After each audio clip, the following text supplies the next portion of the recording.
It happens every Thanksgiving, every election cycle, and certainly every time you open social media. Oh, definitely. And the question that just hangs in the air is, well, it's both simple and kind of crushing.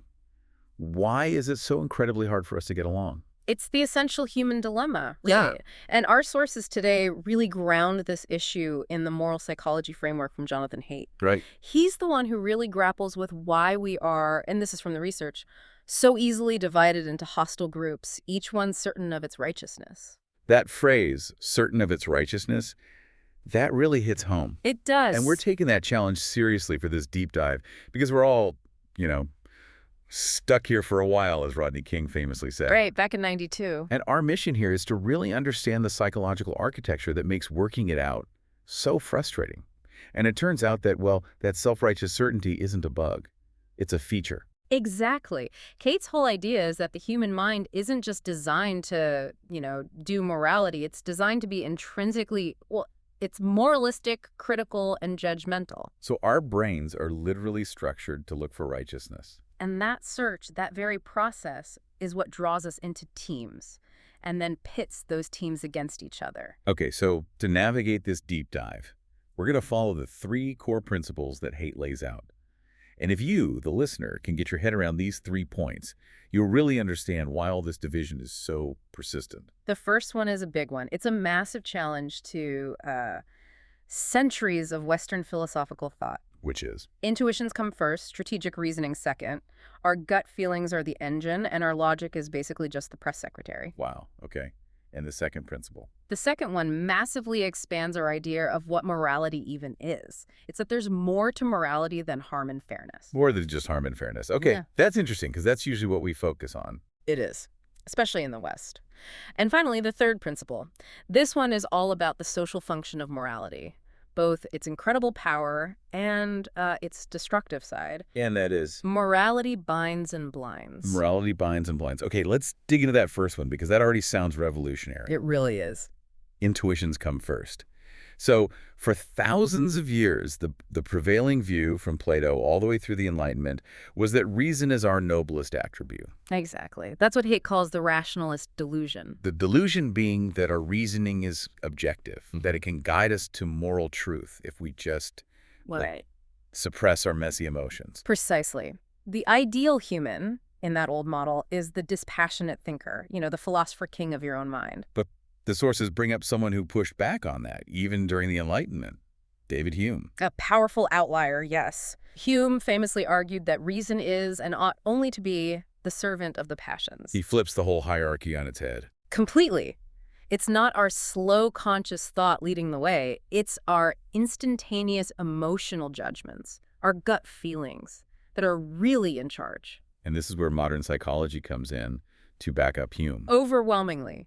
And the core model to understand this is the social intuitionist model, which is best visualized with a metaphor. The elephant and the rider. The elephant and the rider. So the elephant is, Yeah. what?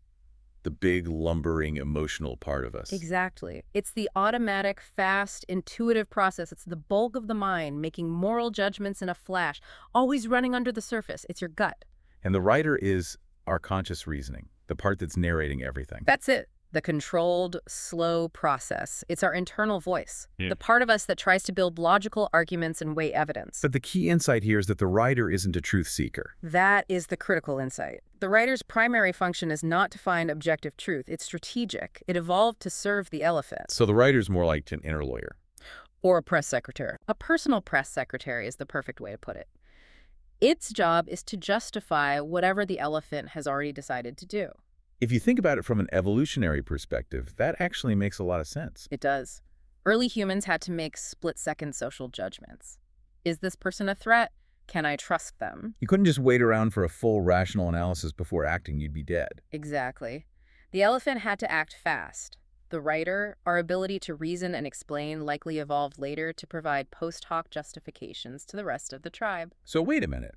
If our reason is fundamentally just a lawyer for our intuition, what does that say about our whole system of liberal democracy? That's a very disturbing implication, isn't it? I mean, it relies so heavily on the idea of rational public debate. It does. Our institutions are built on the assumption that we're all these dispassionate writers debating in the public square. But in reality, it's a bunch of elephants nudging their riders to find clever ways to win arguments and defend their team. We use reason strategically, not scientifically. That's the core of it. Is there hard evidence for this, Yeah. beyond the metaphor? Absolutely. The sources point to the neuroscientist Antonio Damasio's work. He studied patients with damage to a very specific part of the brain. The ventromedial prefrontal cortex, the VMPFC. Right, and that's a crucial part of the brain that integrates emotional signals, the elephant's input, into our decision-making. So what happened to these patients? Well, they didn't lose their intelligence. They could still score well on moral reasoning tests. They knew intellectually what was right and wrong. What? They lost nearly all their emotional response. And this is where it gets really compelling for Hume's argument. Without that emotional input, their lives completely fell apart. How so? They couldn't make basic decisions. They might spend an hour debating which pen to use. An hour. An hour! Or they'd make catastrophic financial decisions, losing their life savings on some ridiculous scheme because nothing felt wrong. So Damasio's conclusion was that reason actually requires emotion to function. Yes. Without that gut feeling, that signal from the elephant, every option just feels equally weighted. The writer, all by itself, is paralyzed. It's too slow. So intuition isn't the enemy of reason, it's a necessary input. Exactly. But the most vivid illustration of this is something called moral dumbfounding. Moral dumbfounding. It's what happens when people have these extremely strong negative gut feelings about something, but they are completely incapable of explaining why. They can't produce a rational justification. Not a coherent one, no. The famous examples use these harmless but offensive scenarios. They're designed to trigger the elephant without activating the usual alarms about harm. Like what? What's an example? Okay, so one is a family's pet dog is killed by a car. They decide to cook it and eat it for dinner. Okay, my elephant just said you. Right. Or the most famous one involves a brother and sister who decide to have consensual, protected sex once. They find it enjoyable but agree never to do it again, and it remains their secret. Right, another big no from the gut. A huge no. And when people are presented with these, they instantly condemn the actions. But then the researchers gently guide them through the facts. No one was harmed. There was no distress, no consequences. And that's when their justifications start to fall apart. They start inventing false claims of harm. Oh, the incest will cause social chaos, or they'll have damaged children. Even when the scenario explicitly says that won't happen, and when all their invented arguments are refuted, they don't change their mind. They just hit a wall. They hit the wall of dumbfounding. They say things like, I know it's wrong, but I just can't think of a reason why. And that one sentence just perfectly captures the whole model, doesn't it? It's the elephant ruling the court, and the writer, the inner lawyer, is frantically flipping through law books for a precedent that just isn't there. So does that really prove the reasons don't exist? Or just that most of us are, bad at articulating complex philosophical arguments on the spot? The sources argue it proves that our moral responses are primarily driven by these rapid, automatic, affective feelings. The reasoning comes second. The reasons we give are just tools for social maneuvering. Exactly. For managing our reputation, convincing others we're righteous. They're tools for social survival, not for intellectual discovery. And this leads to a really critical takeaway for you, the listener, especially when you think about political arguments. A huge takeaway. If you want to change someone's mind about a moral or political issue, you have to talk to the elephant first. Because if you just throw facts and logic at them that go against their gut feelings... The writer doesn't say, oh, you're right, I was wrong. No. It immediately goes into defense mode. It starts searching for a counter-argument, an escape hatch, any reason to doubt you. And in the modern world, the writer has a lot of tools for that. An incredible amount. As the sources note, with Google at our fingertips, you can call up a team of supportive scientists for almost any conclusion you want, 24/7. So our moral thinking is more like a politician searching for votes than a scientist searching for truth. And the writer is just the campaign manager, looking for sound bites that support the party line. Okay, so we've established the elephant is the boss. But what kind of things does the elephant actually care about? What sets off those moral alarms? Great question. And that brings us right to the second principle. There's more to morality than harm and fairness. Right, because for the last century or so, Western philosophy has been almost obsessed with individual rights, justice, and, well, preventing harm. Overwhelmingly. But Haidt argues this is the result of what he calls the weird bias. Weird being the acronym. Western, educated, industrialized, rich, and democratic. Correct, and the sources are clear that people from these cultures are statistical outliers on a global scale. So when psychologists run studies on, say, American college students, they're not really studying human nature. They're studying the nature of about 12% of the world's population, and a very unusual 12% at that. What's so unusual about weird morality? It's highly individualistic and rule-based. Weird people see the world as being made up of separate, autonomous individuals, and for them, any rule that limits personal freedom has to be justified by protecting someone from harm or injustice. And they draw a really sharp line between what they see as moral rules, like don't steal, and social conventions, like how you should dress. Yes, but that sharp distinction seems to be a cultural artifact. Because if you prioritize the individual above all else, Then any rule that limits personal freedom, dress codes, food taboos, rituals, can be questioned if it doesn't cause obvious harm. It leads to a much thinner moral world. and this is totally different from what are called sociocentric cultures. Starkly different. In those cultures, the group, the community, and one's duties are prioritized over the individual. Morality is much broader. It includes duties, relationships, and ideas of purity and pollution that have nothing to do with immediate harm. The sources had some great examples from research in Orissa, India. They did. The villagers there condemned actions that Americans would just dismiss as weird but fine, like a widow eating fish or a man not changing his clothes after defecating. The typical American response is, well, it's harmless, so who cares? Exactly. But in many cultures, morality includes what's called the ethic of divinity, the idea that the body or certain social roles are sacred things that need to be protected from degradation. So moral purity is a central concern, even if you can't point to a specific victim who was harmed. Yes. It showed that the elephant cares about way more than just individual suffering. So to account for all this global diversity, we need a better model. We do. And that's where we get the moral foundations. The idea is to think of them like innate psychological systems. They're like universal taste buds. Organized in advance of experience. Right. And then different cultures build their unique moral cuisines on top of these 6 shared foundations. Okay, let's really spend some time on these 6 foundations. Let's unpack them. Good idea. Let's start with the 2 that are most familiar to weird people. The ones that dominate our moral conversations. Care and fairness. Care and fairness. So the Care Harm Foundation evolved to solve the challenge of, well, caring for vulnerable children. It makes us sensitive to suffering, distress, neediness, and it makes us despise cruelty. It's the foundation that gets activated when you see a picture of a puppy or a sick child or victims of a natural disaster. It's very powerful. Then there's the Fairness Cheating Foundation. This one evolved to help us reap the rewards of cooperation without getting taken advantage of by free riders. So it makes us sensitive to things like proportionality and justice. It's that feeling you get when someone on a team project doesn't pull their weight. Exactly. Or when a politician takes a bribe. It triggers anger and this powerful urge to punish the cheater. Okay, so those 2 are pretty straightforward for most of us. But now we get to the next 3, which you said are called the binding foundations. Yes, because they are crucial for binding groups together, but they are often muted or even rejected in highly individualistic societies. The first one is loyalty betrayal. This evolved to solve the problem of forming cohesive teams for intergroup competition.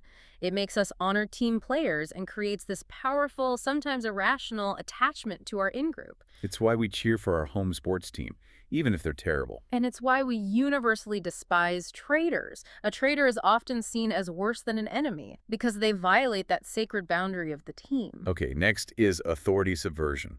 This evolved to help us navigate social hierarchies. Humans, like a lot of primates, live in structured groups, and this system makes us sensitive to signs of rank, respect, obedience, and tradition.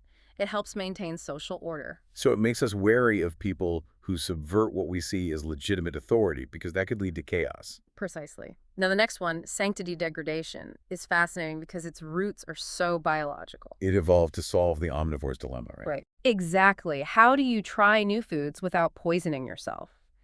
This foundation is basically our behavioral immune system. It gives us that instant feeling of disgust and recoil from things like rotting food or certain bodily fluids. Things that could carry pathogens. Right. And then this physical disgust response was co-opted by culture to apply to moral purity. We started treating things like bodies, sacred texts, or land as temples. Things that need to be protected from being degraded or polluted. And that ability to see things as sacred, to invest them with this irrational value, is what allows groups to cohere around abstract ideals. It gives moral force to a flag or a border or a dietary rule. Okay, that leaves one more. The sixth foundation, which was added a bit later, liberty oppression. Yes. This one evolved in response to the challenge of dealing with bullies and tyrants, anyone who tries to dominate the group. The so-called reverse dominance hierarchy. That's it. It triggers this powerful collective urge to band together and take down an alpha who is imposing illegitimate restraints on personal freedom. It's not about being cheated, it's about fighting domination. So we have these 6 universal taste buds. Every human has them.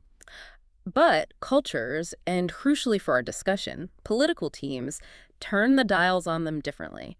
They emphasize some and mute others. And that's the framework we need to understand the political divide. That's where it all comes together. This is where we get the idea of competing moral matrices. These are ideological teams that literally see and interpret the world through their own unique moral lens. And the analysis in the sources shows a fundamental structural difference between the moral architecture of, say, American liberals and American conservatives. The very clear difference. Liberal morality tends to rely overwhelmingly on just 3 of those foundations. Let me guess. Care, fairness, and liberty. You got it. Care, harm, liberty, oppression, and fairness, cheating. And it's important to note their idea of fairness often emphasizes equality of outcomes, not just proportionality. And crucially, they tend to score very low on the binding foundations: loyalty, authority, and sanctity. Right. From a certain liberal perspective, those foundations can look like the source of tribalism, oppression, or irrational taboos. They seem morally questionable. In contrast, conservative morality Utilizes a 6 foundation morality. They value all 6 foundations much more equally. They absolutely care about harm and fairness, but they also assign significant moral weight to loyalty, respecting legitimate authority, and maintaining sanctity. And this difference creates what the sources call the conservative advantage in political messaging. It does, because their rhetoric naturally resonates with a wider array of these deeply held intuitive values like duty, tradition, patriotism.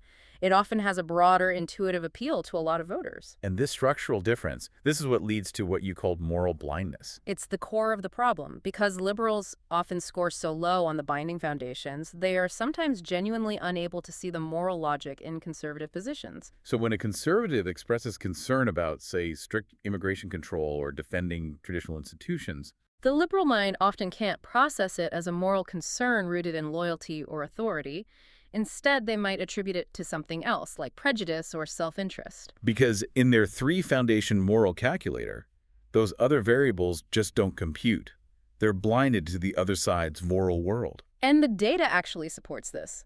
The studies show that conservatives are much better at predicting how liberals will judge a moral scenario than liberals are at predicting how conservatives will judge that same scenario. That's fascinating. Why? Because conservatives are operating with the full 6 foundation spectrum in mind. They can understand the liberal emphasis on care, even if they disagree with it.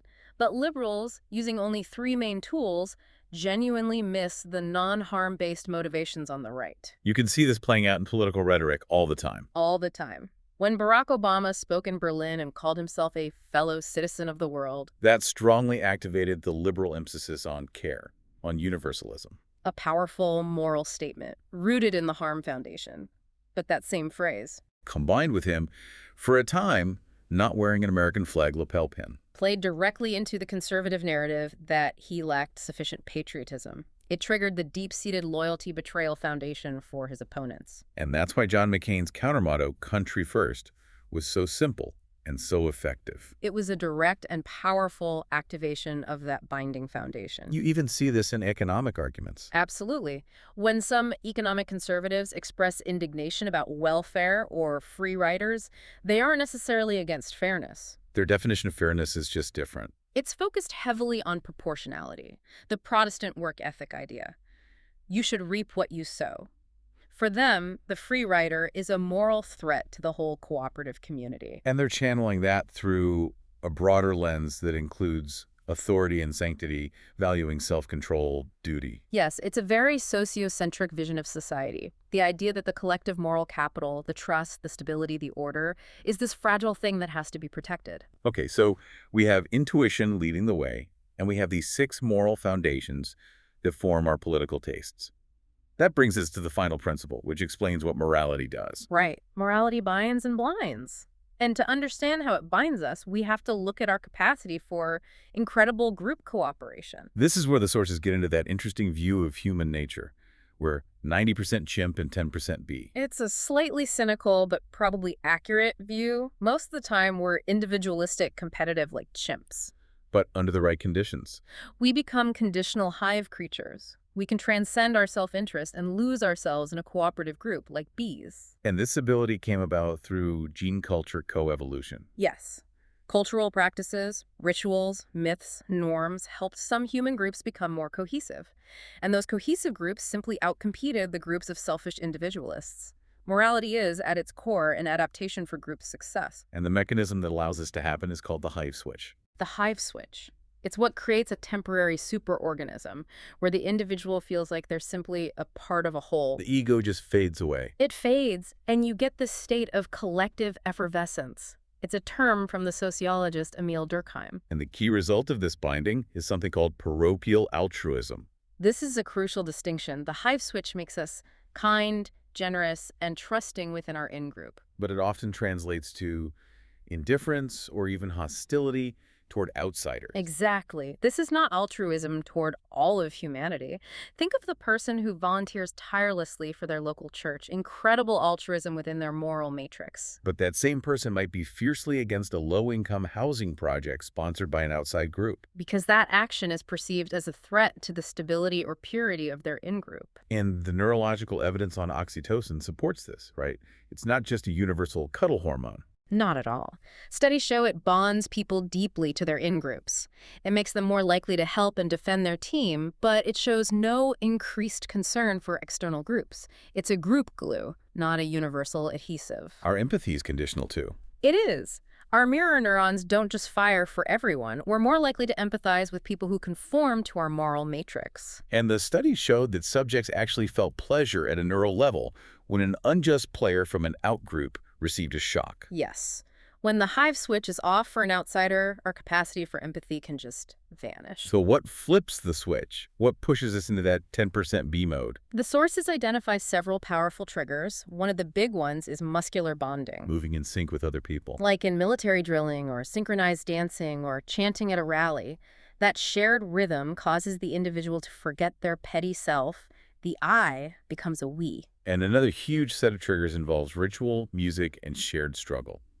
This is where we get into religion. Right. And from this evolutionary perspective, religion is not primarily about belief in gods. As the new atheists often claim. As they claim, it's fundamentally about belonging.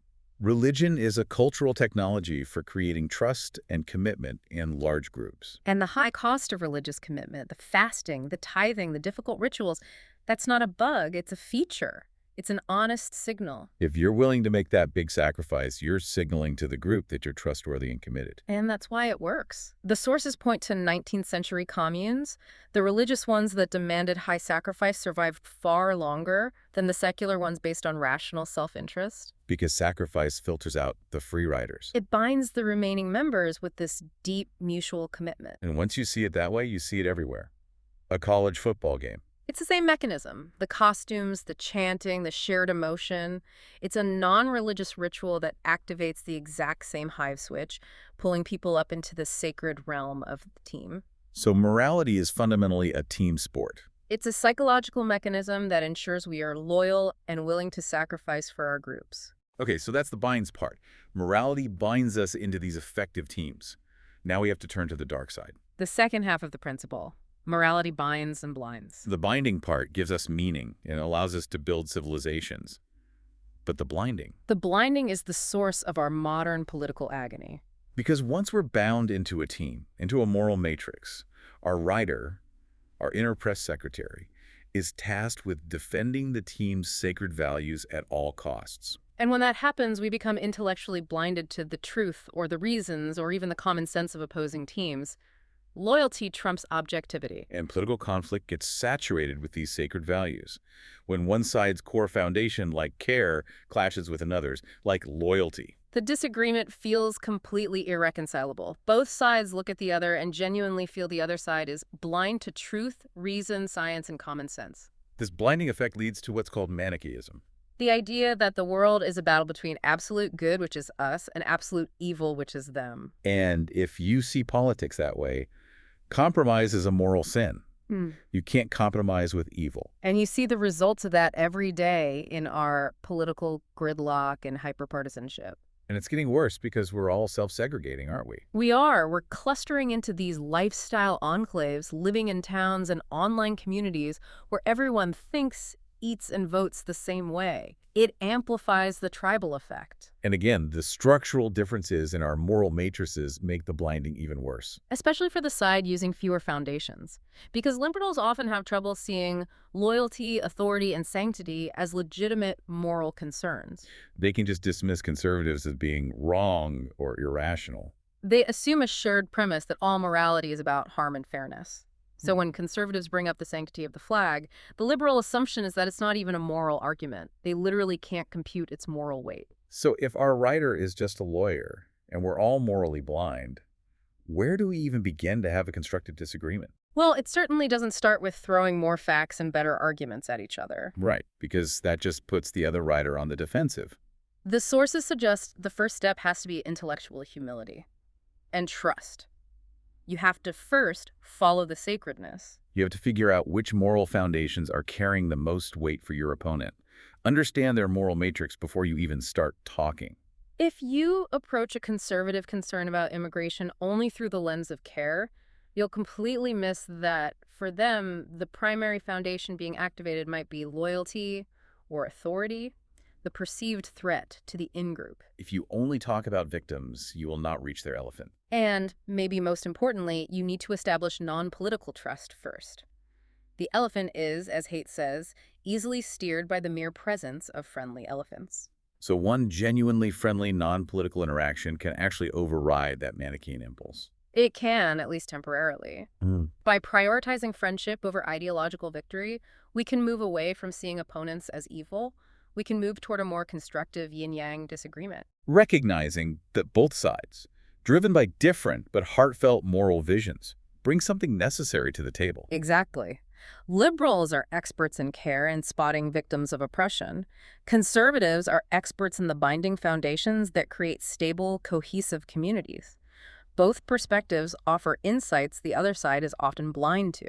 So the ultimate insight here is that morality is this powerful dual-use technology. It allowed us to build civilization, but it also guarantees us perpetual righteous conflict. We are all bound and blinded, and we are stuck here for a while. Precisely. And the only way to manage the gridlock is to understand the psychological rules of the game. Okay, so we'll leave you, the listener, with one final provocative thought to take away from all this. If the writer or rational faculty is just a justification machine for the elephant, And if we're all inherently bound and blinded by our moral teams, what kind of structured system outside of our day-to-day politics might best cultivate the intellectual humility and the non-political trust that we need to even begin to identify our own blind spots? especially considering how good we are at deceiving ourselves, that might be the hardest task of all. It might be. We have to look outside our own moral matrices if we ever want to truly see ourselves.